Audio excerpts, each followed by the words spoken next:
Hello and welcome. Today I'll be showing you how to fix a no power problem on your Bosch or Siemens washing machine.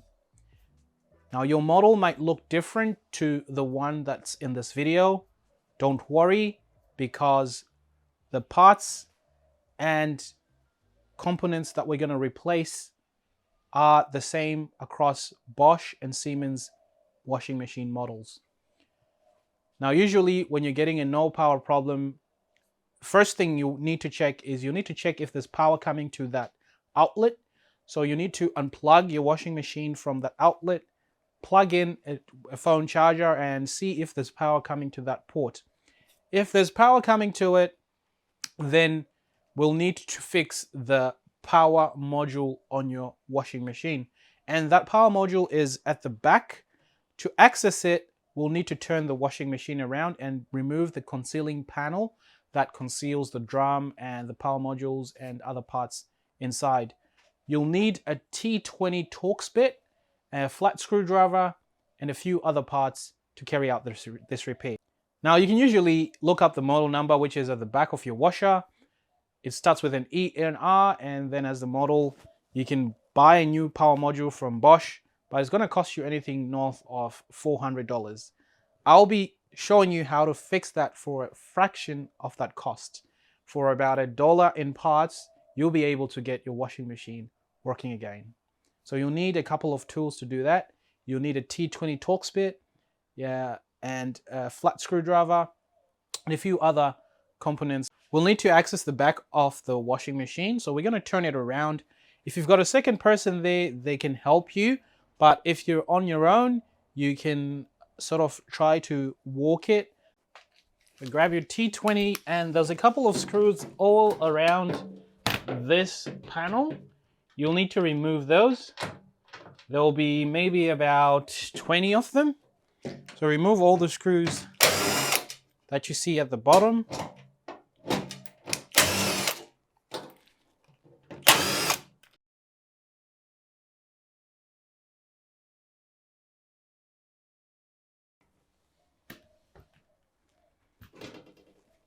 When it's loose, you'll need to push it up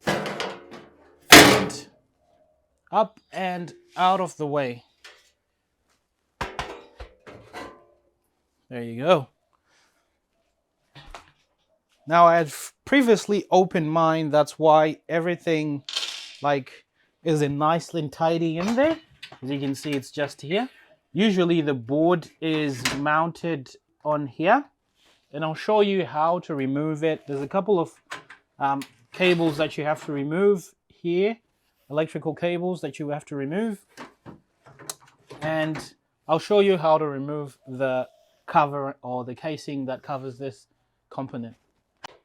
So when you open it up, just at the base here on the side, where you see the electrical cable going into, usually it's a gray one, where it's usually going into, that is your power board.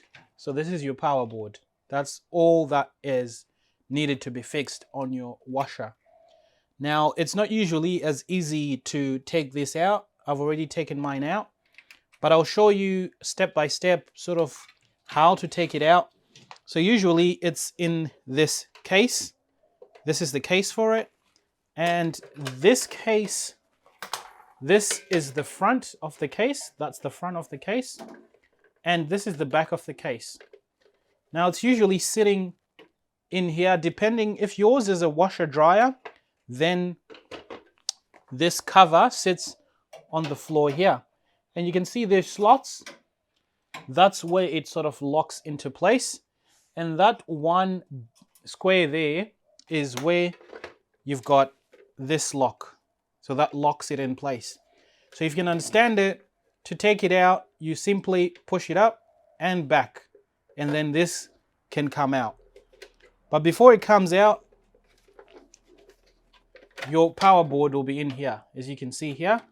So this is your power board, and usually there's like wires everywhere.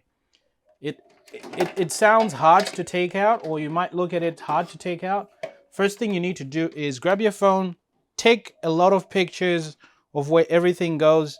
But the good thing about these is if it doesn't fit, if it doesn't go where you're trying to put it, it won't fit in there.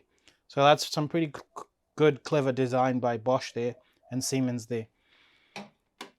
So this is what covers your power board. That's to protect it from any water and anything else that's trying to get in there. So make sure that you put it back in here, otherwise you might ruin your board if water gets in there and you haven't put the board back in here. So this is usually on the floor, and what you do then to take it out is you pull this tab, the locking one, you push it forward and up, and then it comes out. So you might need to try it a couple of times. I'll show you on the bottom, these locking feet, they lock in place. So usually locks going to the left. So to unlock it, you have to lift this tab, yeah, and push it forward. And then it comes loose. Then it makes it easier to play around with your wiring and taking it out. This comes off. If you want, you can take it out. On the washing machines only, it's usually mounted upright. When it's mounted upright, there'll be like feet, as you can see on this one. These feet, 1, 2, and a locking tab. So always look for the locking tab, and with that locking tab, you can see from here, from in here, that locking tab, you push it to the right and that unlocks it, and then you can sort of move out the board. It'll make more sense when you've got yours apart. Then what you'll need to do is remove the wiring. Now the wiring, you can see from this one, there's a tab that locks it into place. There'll be like a tab. And that tab, you can use your fingers and just pull it out. So it's just pressing it down and then pulling out the wiring. That goes all the same for all of them. The electrical ones don't have tabs except the earth one. You pull the tab and it comes out. Then once everything is out, once you've got the cabling out of there, let's use our other board as an example. Once you've got everything out of there, then sometimes maybe it's left like this. This also pulls out. There's a tab as well. On this, there's locking tabs. So if you just pull it out, you can pull it out like that. Have a look at that. There's like tabs that you undo. I'm just doing it for those that might have trouble opening it up. If you find yourself bored, you're more than welcome to fast forward, but we'll get to the exciting bit in a minute. Now that it's all out, you'll be left with this cover, and we'll need to expose the printed circuit board. And to take it out from this, there'll be tabs on this side. So you've got 1, 2, 3. There's a couple of tabs, 4, 5, 6, 7, 8. A couple of tabs at the back here. So just unlock it from here, a couple in the middle, a couple at the end. Yeah. Just take care not to break anything. This is a printed circuit board. If you break it, then it's going to be hard to fix, create more problems. Just be careful when you're working around this thing.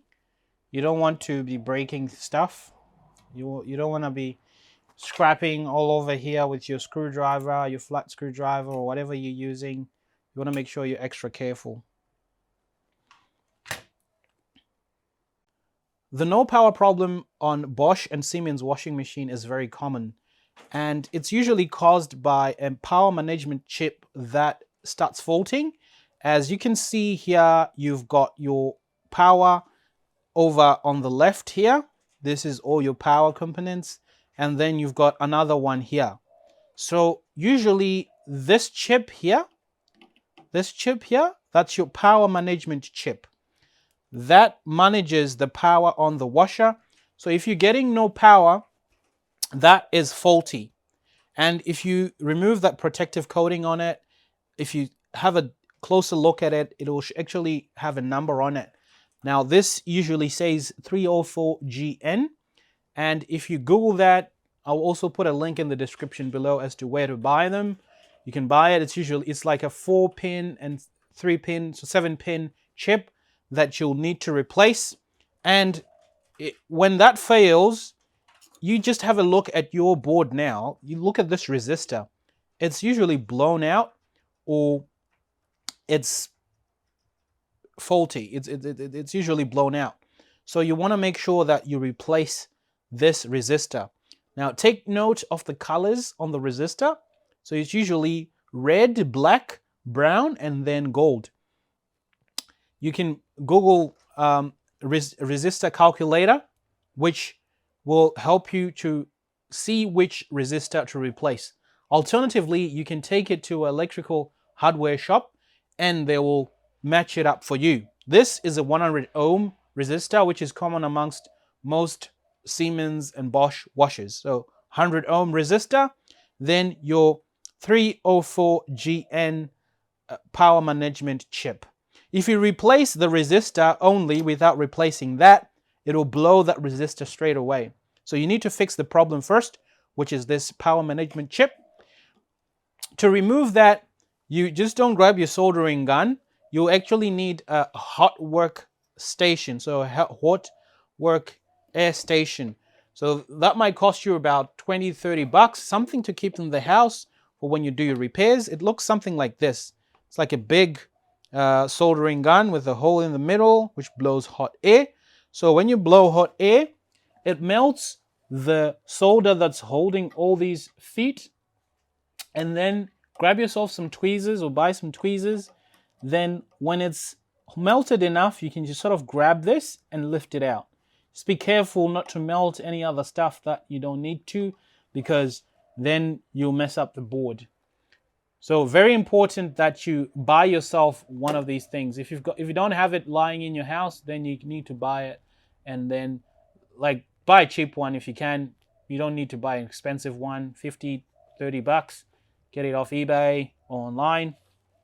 And then once you're ready to put the new chip, just grab it and put it on here and then allow it to sit for a bit. And then you can finish off like these feet, like soldering them with a little soldering iron. But just be careful, because then you sometimes run the risk of the solder running across different feet. If you get it right first with the hot air gun, this chip will just sit straight on there, and then you won't need to put any extra solder. As you can see, that one doesn't have much solder on it. You don't need that much solder on it. And then once you're done with that chip, replace that resistor. I'll show you what my station is. Just this one, a cheapie. It's not that expensive. I'll show you what the new chip and the new resistor will look like. I'll also put a link in the description below as to where you can buy one. And if you're ever unsure, just leave a comment in the comment section below. So that's the power management chip that you need to replace. As you can see, it says LNK304GN. Don't mind about the numbers on the top and at the bottom. Those are just batch numbers in manufacturing. So Google LNK304GN. That's a PMC. You'll find them on eBay or online for about maybe 20 cents, 30 cents, 40 cents. Depends where you buy them from. And then for your resistors, you can just buy them from a hardware shop, electrical shop, and that will be easy enough to replace. So LNK304GN. If yours isn't blown, you can actually see the number on yours. And this is usually the problem on most washing machines that will have a no power problem. I've replaced mine already, the chips on mine. So I'll show you how it's going to work. Let's see if it works, but it should work because I've spent a lot of time trying to find out what this problem is about, and I'm really glad we can share this solution together and save you a lot of money and get you back washing again. So moment of truth. Let's see if it will actually turn on. So let's turn the dial on. Beautiful. It's working. So I hope yours has been able to work as well. If it doesn't turn on, just go around and just check your connectors and make sure everything is nicely connected on your power management chip there where you replaced. And also check your resistor, make sure that everything's nice and intact. Take your time with this, don't rush, and put everything nicely back together, then close it up. I hope that's been helpful, so I'll see you on the next one.